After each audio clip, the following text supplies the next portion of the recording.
या मालिकेच्या आजच्या भागात आपण पाहणार आहोत मेहेंदळे कुटुंब विश्वंभर ठाकूरची पार्टी एन्जॉय करत असतात आणि त्यावेळी कियारा स्वतः त्यांच्या जवळ येते. ती प्रत्येकाची विचारपूस करते, त्यांना ज्यूस देते आणि त्यामुळे मेहेंदळेसुद्धा तिच्यावर खुश होतात. त्यानंतर त्या कियाराचं लक्ष सोहमकडे जातं आणि मग ती मुद्दाम ज्यूस घेऊन सोहमकडे जाते. त्याचवेळी सारंग सावलीला पाहतो, त्यामुळे तो तेथून निघून जातो. तर ती कियारा मुद्दाम सोहमचा हात हातात घेते आणि त्याला म्हणू लागते की काल मी तुझ्यासोबत जे काही वागले ना त्याबद्दल मी खरंच माफी मागते.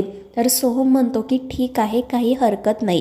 तर कियारा मुद्दाम त्याच्याशी बोलत राहायचाच प्रयत्न करते, पण सोहम लगेच तेथून निघून जातो. पण ती कियारा हसतच म्हणत असते की सोहम, पळून पळून तू कुठे जाणार आहे? शेवटी एक ना एक दिवस तुला माझं व्हावंच लागेल. तर दुसरीकडे सारंग सावलीला विचारत असतो की काय गं सावली, तुला बोर होतंय का? पण सावली म्हणते की सारंग सर, मला इथे काय करायचं ना हेच समजत नाही. म्हणजे बघा ना, सगळे लोक फक्त हातामध्ये ज्यूसचा ग्लास घेऊन इकडे तिकडे फिरत आहेत आणि ते ऐकून सारंग हसून म्हणतो की मलासुद्धा अशा पार्टी अजिबात आवडत नाही. आणि त्याचवेळी त्याचं लक्ष तिथेच उभ्या असणाऱ्या ऐश्वर्याकडे जातं.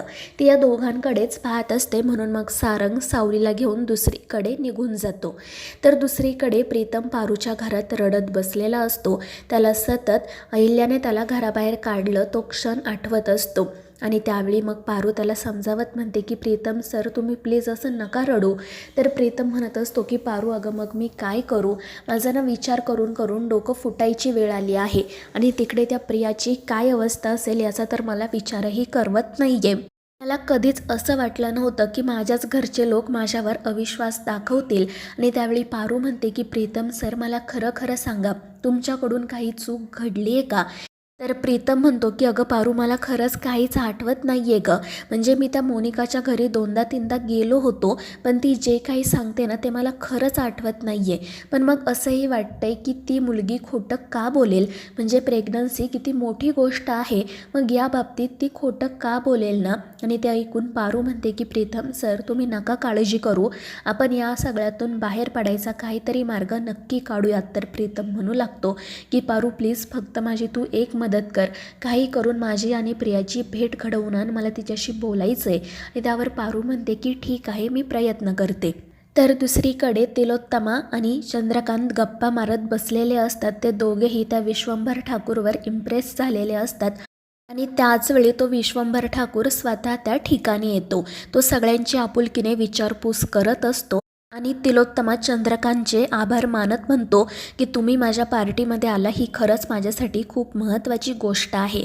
त्याचवेळी एक वेटर ज्यूस घेऊन त्या ठिकाणी येतो.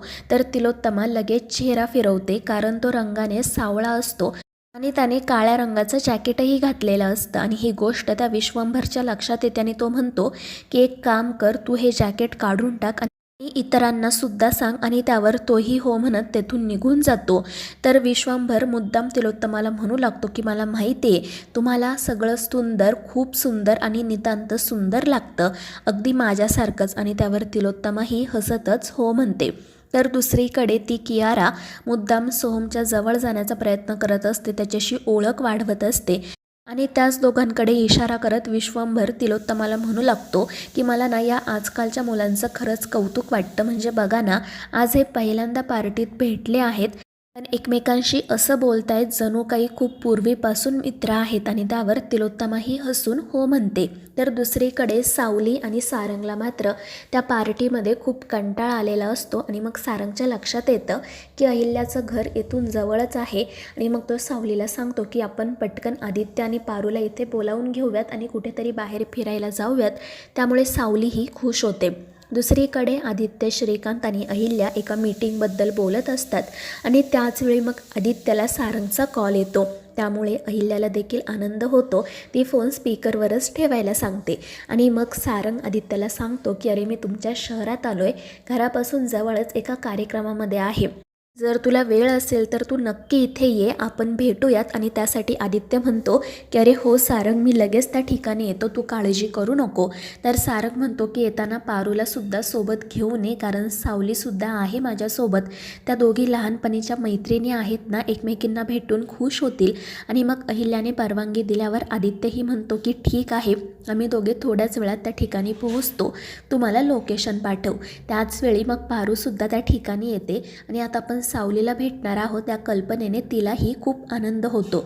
मग त्यानंतर तिला प्रीतमचं बोलणं आठवतं आणि ती अहिल्याला असं म्हणते की मी आमच्यासोबत प्रिया मॅडमला सुद्धा घेऊन जाते, म्हणजे त्यांनासुद्धा थोडंसं बरं वाटेल, नाही तर घरात बसून तोच विचार करतील. आणि त्यावर अहिल्या श्रीकांत म्हणतात की हो अगदी बरोबर आहे, तू प्रियाला सुद्धा सोबत घेऊन जा, त्यामुळे पारूला आनंद होतो. दुसरीकडे तो विश्वंभर ठाकूर पार्टीला आलेल्या सगळ्यांचे आभार मानत असतो आणि तो सतत तिलोत्तमाचंच नाव घेत असतो. त्यामुळे ऐश्वर्या हसतच मनाशी म्हणते की हा माणूस मॉमसोबत एवढी जवळीक साधण्याचा प्रयत्न का करतोय काय माहिती. आणि मग त्यानंतर कियारा केक कट करण्यासाठी स्टेजवर येते आणि ती चंद्रकांत, तिलोत्तमा आणि सोहमला सुद्धा स्टेजवर येण्याची विनंती करते. ते तिघे नाही म्हणू शकत नाही आणि मग ते नाईलाजाने स्टेजवर जातात. ती कियारा केक कट करते आणि सगळेजण आनंदाने तिचा वाढदिवस सेलिब्रेट करतात. दुसरीकडे पारू प्रीतमला कॉल करून सांगते की आम्ही प्रिया मॅडमला घेऊन निघालो आहोत, तुम्हीसुद्धा त्या ठिकाणीच या. आणि त्यावर प्रीतम आनंदाने हो म्हणत त्या लोकेशनवर जाण्यासाठी निघतो. दुसरीकडे कियारा मुद्दाम सोहमला केक भरवते, पण ही गोष्ट सोहमला अजिबात आवडत नाही आणि मग तो पटकन स्टेजवरून खाली उतरतो. दुसरीकडे सारंग आणि सावली पार्टीतून बाहेर चाललेले असतात, पण तितक्यात तो विश्वंभर त्या ठिकाणी येत त्यांना थांबवतो. तो विचारत असतो की कुठे चाललाय तुम्ही. तर सारंग सांगतो की माझा एक मित्र येणार आहे, त्यालाच भेटण्यासाठी चाललोय. पण तो विश्वंभर ठाकूर सांगतो की जर तुम्ही मेहेंदळे असाल ना तर ही पार्टी अशी अर्धवट सोडून नाही जाणार आणि तुमचा जो कोणी मित्र येतोय ना त्यालासुद्धा तुम्ही इथेच बोलावून घ्या. त्यावर सारंग त्याला समजवण्याचा प्रयत्न करतो, पण तो विश्वंभर काही ऐकत नाही. त्यामुळे सारंगचाही नाईलाज होतो आणि मग तो फक्त आदित्यला आणण्यासाठी बाहेर जातो. दुसरीकडे आदित्य पारू लोकेशनवर आलेले असतात. तितक्यात मग त्यांना सारंग आणि सावली दिसतात. सारंग सावलीला भेटून आदित्यला खूप आनंद होतो. पारू मात्र प्रियासोबत बोलत बाजूलाच उभी असते आणि मग सारंग आदित्यला घेऊन त्या पार्टीत जातो. इकडे पारू प्रियाला म्हणत असते की प्रिया मॅडम, जे काही घडतंय त्याचा तुम्हाला किती त्रास होतोय हे कळतंय मला, पण मला असं वाटतं की तुम्ही एकदा प्रीतम सरांसोबत बोलावं, त्यांच्यावर विश्वास ठेवावा. पण प्रिया म्हणत असते की पारू, कसा विश्वास ठेवायचा प्रीतमवर? अगं मला त्यांचा भूतकाळ माहिती होता, पण मी ते सगळं विसरून त्यांच्यावर प्रेम केलं, त्यांच्यासोबत लग्न केलं. पण आता प्रीतमनेच माझा विश्वासघात केल्यावर मी पुन्हा त्यांच्यावर विश्वास कसा ठेवणार? पण पारू म्हणते की प्रिया मॅडम, तुम्हाला प्रीतम सरांवर विश्वास ठेवायलाच हवा. मला माहिती आहे ना ते कधीच काही चुकीचं नाही वागणार. तर प्रिया म्हणते अगं पण ती मुलगी बोलतीये त्याचं काय? आणि प्रीतमने हे सगळं आपल्याला आधीच का नाही सांगितलं? तर पारू तिला म्हणत असते की प्रिया मॅडम, तुम्ही एकदा प्रीतम सरांसोबत बोला, त्यांची बाजू समजून घ्या. आणि त्याच वेळी मग प्रीतम त्या ठिकाणी येतो आणि त्याला पाहून प्रियाला आश्चर्याचा धक्का बसतो. दुसरीकडे सारंग आणि सावली आदित्यला घेऊन पार्टीत येतात, त्याची आणि त्या विश्वंभरची ओळख करून देतात आणि मग त्यानंतर विश्वंभर त्यांना पार्टी एन्जॉय करायला सांगून तेथून निघून जातो. त्यानंतर मग तो पुन्हा तिलोत्तमासोबत बोलत असतो. तो म्हणत असतो की तुम्ही खरंच इथे येऊन आमच्यावर मोठे उपकारच केले आहेत आणि मला ना आता तुमच्यासोबत एक डीलही करायची आहे, पण त्याबद्दल आपण नंतर बोलूयात. त्यानंतर मग ती कियारा तिच्या वडिलांचे म्हणजे विश्वंभरचे खूप आभार मानत असते, सगळ्यांशी एकदम गोड गोड बोलत असते. आणि हे पाहून आदित्य आणि सारंग एकमेकांकडे पाहतात. आदित्य विचारत असतो की हा माणूस नेमका काय बिझनेस करतो. तर सारंग म्हणतो की मलाही माहीत नाही, पण मला काहीतरी गडबड वाटते. दुसरीकडे प्रीतम प्रियाला समजवण्याचा प्रयत्न करत असतो, पण ती काही ऐकत नसते. तर पारू म्हणते की हे बघा, तुम्ही दोघेही माझ्यासाठी समान आहात आणि आता हे जे काही घडले ना त्यामुळे आपल्या घरातील सगळं वातावरणच बिनसलं आहे. देवी आई अस्वस्थ असतात, श्रीकांत सरांचं सुद्धा कशात लक्ष लागत नाही, आदित्य सरांचं देखील कामावर लक्ष नसतं आणि तुमच्या दोघांची अवस्था तर किती वाईट आहे हे काही वेगळं सांगायची गरज नाही. त्यामुळे प्लीज तुम्ही दोघं एकमेकांशी बोला, जे काही गैरसमज आहे ते दूर करा. आणि मग ती तेथून निघून जाते. त्यानंतर मग आदित्य पारूला सावलीकडे घेऊन जातो आणि जेव्हा सावली पारूला पाहते तेव्हा तिचा आनंद तर गगनात मावेनासाच होतो. ती पारूला इशारा करत आदित्यबद्दल विचारते, तर पारू तिला आदित्यचं आणि तिचं एकमेकांवर प्रेम असल्याचं सांगते. त्यामुळे सावलीला खूप आनंद होतो आणि ती प्रेमाने पारूला मिठी मारते. दुसरीकडे प्रीतम प्रियाला पोटतिडकीने समजवण्याचा प्रयत्न करत असतो. तो म्हणत असतो की प्रिया, माझ्यावर विश्वास ठेवू ना गं, माझी साथ नको सोडू. तर प्रिया म्हणते की प्रीतम, मला तुमची साथ नाही सोडायची, पण जर तुम्ही मला असं एकटं टाकून दुसऱ्याच प्रवासाला निघणार असाल तर मग मी एकटीने संसार तरी कसा करायचा. तर प्रीतम म्हणत असतो की अगं प्रिया, खरंच असं काही नाही आहे गं, माझं तुझ्यावर किती प्रेम आहे तुला माहिती आहे ना.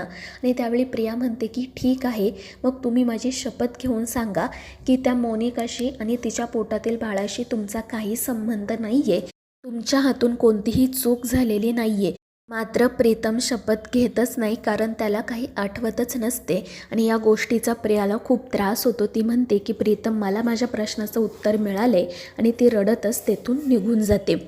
दुसरीकडे तो विश्वंभर तिलोत्तमाला आणि चंद्रकांतला म्हणत असतो की माझा छोटासा बिझनेस आहे, पण आता मी हा बिझनेस वाढवण्याचा विचार करतोय आणि म्हणूनच मला काही चांगले लोक हवे आहेत आणि म्हणून मला असं वाटतं की तुम्ही आमच्यासोबत पार्टनरशिप करावी आणि त्यासाठी तिलोत्तमाही आनंदाने तयार होते. तर दुसरीकडे प्रीतम पारूला कॉल करून सांगतो की प्रिया रागात निघून गेली आहे, मी सुद्धा घरी जातोय. दुसरीकडे पार्टीमध्ये सोहम पारूला बाजूला घेऊन जातो. तो पारूला म्हणत असतो की पारूताई, मला तुला एक महत्त्वाची गोष्ट सांगायची आहे आणि त्यामुळे पारूसुद्धा खुश होते. ती सोहमला विचारत असते की काय झालं सोहमदादा, सांगा ना. पण त्याच वेळी त्या दोघांकडे त्या कियाराचं लक्ष जातं आणि सोहम पारूला एकमेकांच्या इतका जवळ पाहून ती खूपच चिडते आणि रागात त्यांच्याकडे पाहू लागते. तर इकडे सोहम पारूला म्हणत असतो की माझं एका मुलीवर प्रेम आहे आणि तिचंही माझ्यावर तितकंच प्रेम आहे. आणि ते ऐकून पारू तर खूपच खुश होते आणि मग ती त्या मुलीबद्दल म्हणजेच ताराबद्दल सोहमसोबत बोलत असते. तर इकडे ती कियारा तिच्या मॅनेजरला पारूसोबत चुकीचं वागायला सांगते आणि मग त्यानंतर तो मॅनेजरही ज्यूसचा ग्लास घेऊन पारूकडे जाण्यासाठी निघतो. तर इकडे सोहमला फोन येतो, त्यामुळे तो जरा बाजूला जातो. तर पारू एकटीच त्या ठिकाणी उभी असते आणि त्याच वेळी तो मॅनेजर म्हणजेच तो बटूक पारूला जाऊन धडकतो आणि मग नंतर म्हणतो की मॅडम, कोण आहात तुम्ही आणि इथे कशासाठी आला आहात?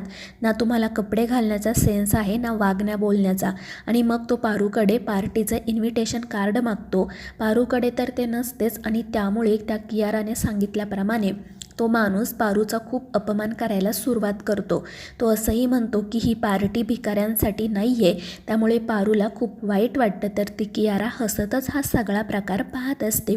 तितक्यात सावली त्या ठिकाणी येते. ती त्या माणसाला सांगते की या आमच्यासोबत आहेत, तुम्ही त्यांच्याशी असं नाही बोलू शकत. पण तो माणूस सावलीचं सुद्धा ऐकत नाही आणि मग तो सरळ पारूला हाताला धरून ढकलून देऊ लागतो.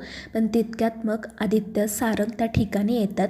ते दोघेही खूप चिडलेले असतात, पण तरीही तो माणूस म्हणतच असतो की यांच्याकडे बघून तर वाटत नाही हे विश्वंभर ठाकूर यांचे पाहुणे आहेत म्हणून. आणि त्यावेळी आदित्य म्हणतो की ही मुलगी कोण आहे माहिती आहे का तुम्हाला? किर्लोस्कर ग्रुप ऑफ कंपनीची ब्रँड ॲम्बॅसिडर आहे आणि आमच्या घरातील एक महत्त्वाची सदस्य. हिच्यासोबत असं वागायची तुमची हिंमतच कशी काय होऊ शकते? आणि मग तो माणूसही घाबरतो आणि माफी मागतो. त्याचवेळी मग ती कियाराही पुढे येते. उगाच जास्त काही प्रकरण वाढायला नको म्हणून ती आदित्यची पारूची माफी मागते आणि त्या मॅनेजरवर ओरडत त्याला तेथून जायला सांगते. तितक्यात तो विश्वंभरही त्या ठिकाणी येतो. तो देखील त्या मॅनेजरवर ओरडतो आणि स्वतः पारूची आदित्यची माफी मागतो. तर आदित्य म्हणतो की सर प्लीज तुम्ही माफी मागू नका, ठीक आहे. आणि मग तो तेथून जाण्यासाठी निघतो. पण ती कियारा पुन्हा त्या दोघांना थांबवते आणि मग ती पारूला घेऊन सरळ स्टेजवर जाते. त्यानंतर मग ती सगळ्या लोकांसमोर पारूची हात जोडून माफी मागते आणि हे पाहून तिलोत्तमा तर खूपच इम्प्रेस होते. ती म्हणत असते की खरंच ही मुलगी किती संस्कारी आहे. आणि मग त्यानंतर तो विश्वंभर पुन्हा तिलोत्तमा आणि चंद्रकांत यांच्यासोबत बोलायला जातो. तो सोहमला सुद्धा स्टेजवर बोलावून घेतो आणि मग तो तिलोत्तमाला म्हणतो की मी माझ्या मुलीसाठी तुमच्या मुलाचा सोहमचा हात मागतोय, जर तुम्हाला हे नातं मंजूर असेल तर सांगा. आणि त्यावर तिलोत्तमा आनंदाने म्हणते की मला हे नातं मंजूर आहे. त्यामुळे विश्वांभर आणि ती कियारा तर खूपच खुश होतात. सोहमला मात्र धक्काच बसतो आणि मग तिलोत्तमा लगेच उद्याच सुपारी फोडायचा कार्यक्रम करायचं ठरवते. तर मित्रांनो, या मालिकेच्या पुढील भागांच्या अपडेट्ससाठी आपल्या चॅनेलला सबस्क्राईब करा.